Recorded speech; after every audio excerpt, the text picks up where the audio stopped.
Alors, donc ce qu'on fait, on va commencer par démonter la clarinette en rattrapant les jeux mécaniques au fur et à mesure. Les jeux mécaniques, en fait, c'est le fait que les clés s'usent un petit peu et qu'elles bougent entre leurs supports. Donc c'est ça, c'est tout ça qu'on veut rattraper. L'idée c'est que la clé soit qu'on reste complètement libre, mais qu'elle soit le plus ajusté possible pour qu'à chaque fois le tampon, quand il est actionné, à chaque fois quand la clé est actionnée, le mouvement soit identique. Alors sur ce type de clé, ça c'est des clés avec une charnière et une vis longue qui le traverse. Donc ce qu'on fait, c'est qu'on met la vis dans la charnière et on va venir écraser un petit peu le métal contre la vis. Et c'est ça qui va ajuster déjà ça va écraser, donc ça va écraser un petit peu la charnière et ça l'allonge pour le jeu en longueur. Et ça l'ajuste aussi en diamètre.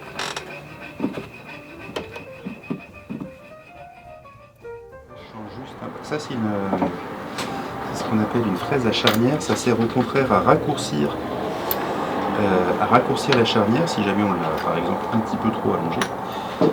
Et ça permet aussi d'avoir un état de surface bien droit sur de la charnière contre son support.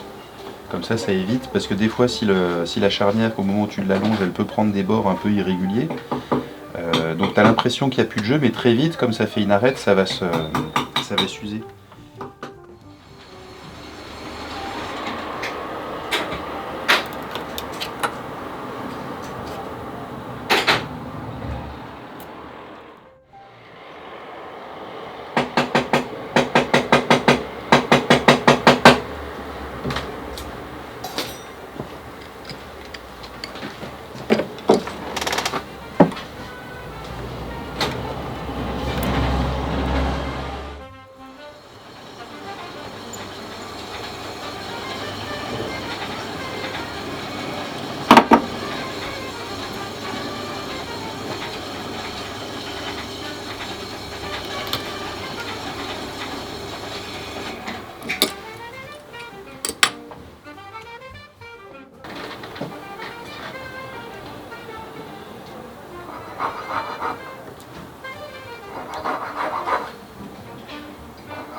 Alors là j'ai rattrapé les jeux sur le corps du haut et sur le corps du bas.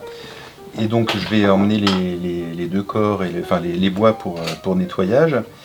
Et donc avant ça, ce que je fais, c'est que je passe quand même un petit coup de bandelette, tu vois, au pied du boulage. C'est un peu noirci, c'est l'argent qui se ternit à l'air libre et puis au contact de la transpiration, de l'humidité qu'on peut avoir sur les mains. Donc je passe juste un petit coup de bandelette au pied du boulage, au pied des supports, pour lui redonner un petit coup de brisant. Donc j'ai déjà fait ça sur le corps du haut, là je fais ça là je le fais sur le corps du bas. Et donc le nettoyage ça va servir à enlever tout ça, toutes ces petites saletés, donc déjà c'est bien pour l'entretien, pour prolonger la durée de vie du bois. Et ça te permet de retrouver une perce, donc des rapports de dimension qui sont ceux d'origine. Parce qu'en réalité, petit à petit, chaque trou étant un petit peu rétréci, au final ça joue quand même sur la justesse et sur l'intonation de la clarinette.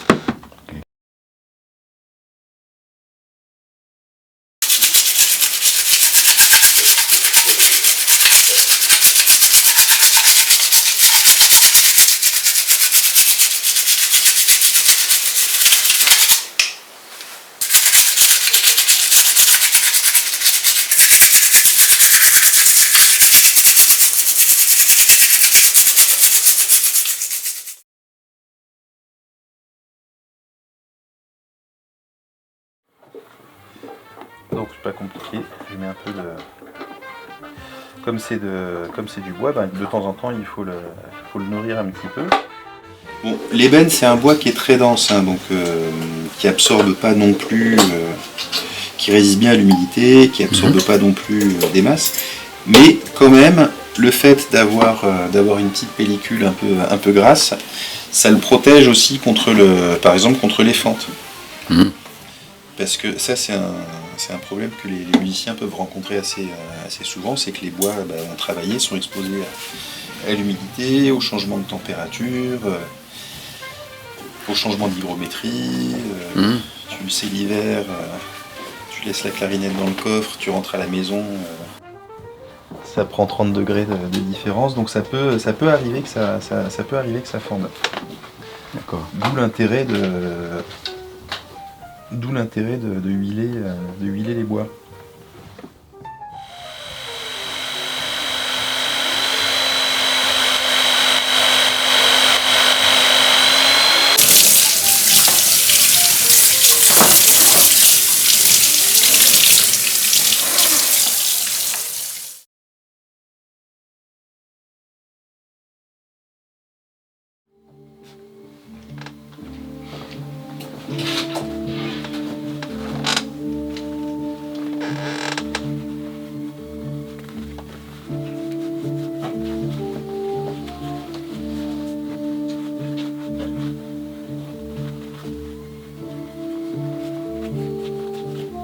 Donc en fait, tu vois, au niveau du nettoyage, avec le chiffon et un bon produit, tu arrives quand même à un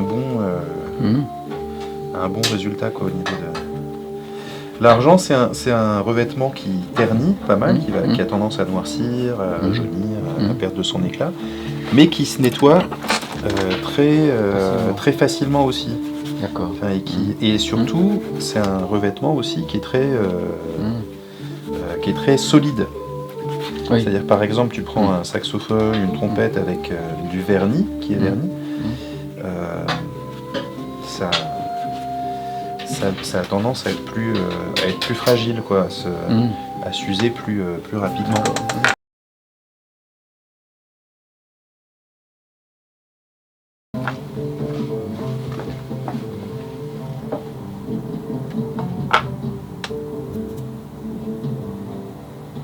Oui, puis tu verras, une fois que j'en aurai fait quelques-uns, c'est pas la peine forcément de tout prendre.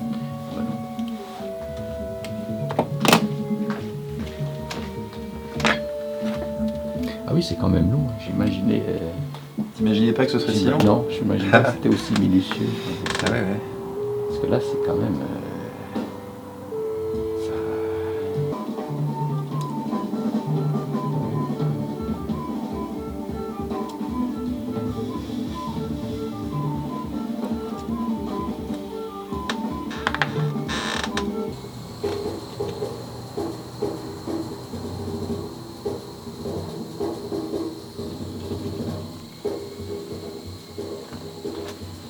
J'ai bien fait d'en mettre deux d'éclairs.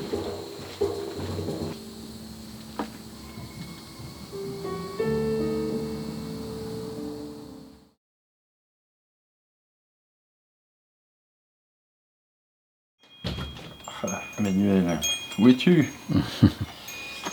Alors, donc je suis en train de remonter.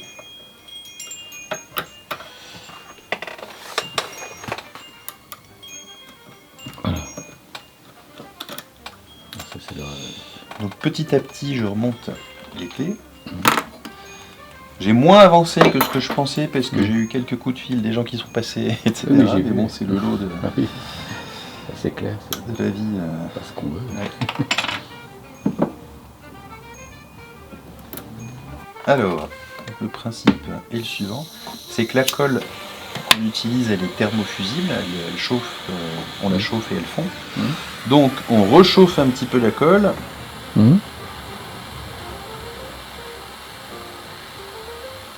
Pour que le tampon puisse bouger. Tac. Donc avec un petit outil comme ça qui s'appelle une plaque à tampon, on peut manœuvrer le tampon donc de gauche à droite, le faire tourner, l'enfoncer un petit peu, et voilà. Et donc une fois qu'on a positionné le tampon, on peut tester au papier. Et avec le papier, ça permet de voir où est-ce que le tampon a besoin d'être rebasculé.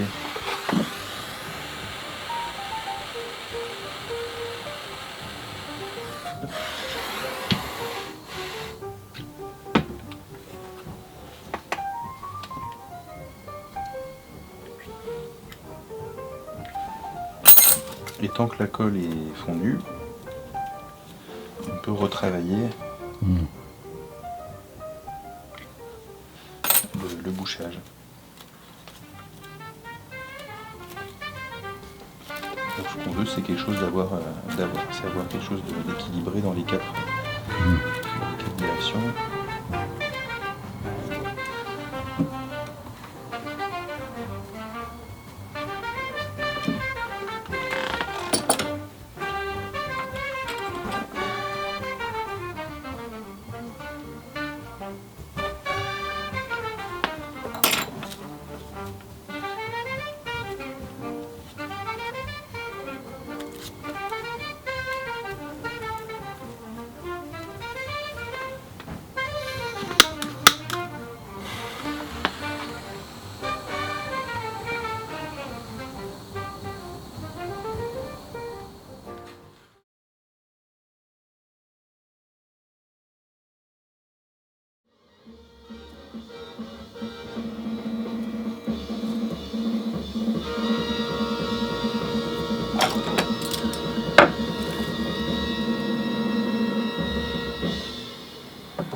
Mais je sais pas écouter mon message moi, sur mon téléphone.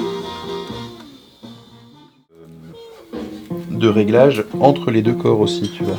Oui. Si j'appuie sur les anneaux qui sont là, ça vient fermer le tampon là, mais il y a une petite correspondance ici qui fait que ça ferme là aussi. Donc tu vois, cette clé là, elle peut marcher toute seule, ou elle peut marcher si j'actionne. Donc c'est un doigté particulier, c'est ce qu'on a fait, c'est la fourche. Donc ça, faut vérifier que ce soit bien réglé, parce que si c'est trop, si ça touche avant ça, et ben en dessous ça bouge pas. Et si ça c'est trop en retard par rapport à l'autre, et ben tu pourras pas faire ta note, tes notes en fourche.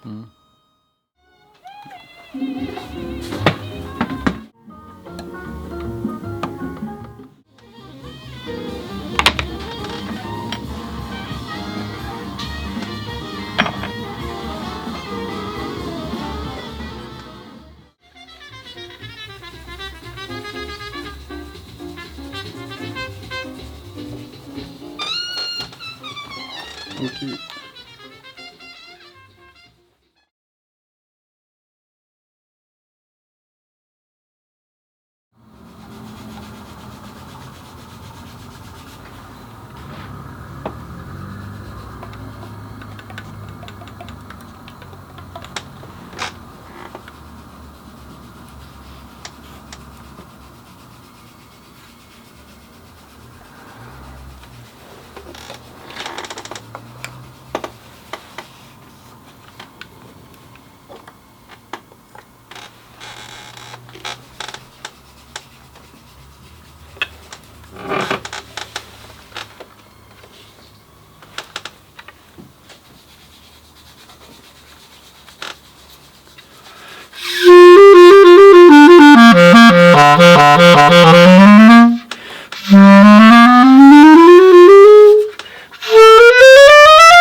personnes, des gens qui passent, d'autres travaux à faire, à intercaler entre deux. Donc ouais, c'est ça, il y a une bonne journée de travail. Là-dessus, il faut compter, il y a les matières premières, hein, tout ce qui est liège, tampon, ressort, feutre, à mettre sur l'instrument. Donc voilà. Et là, donc la clarinette est repartie mécaniquement comme si elle était neuve.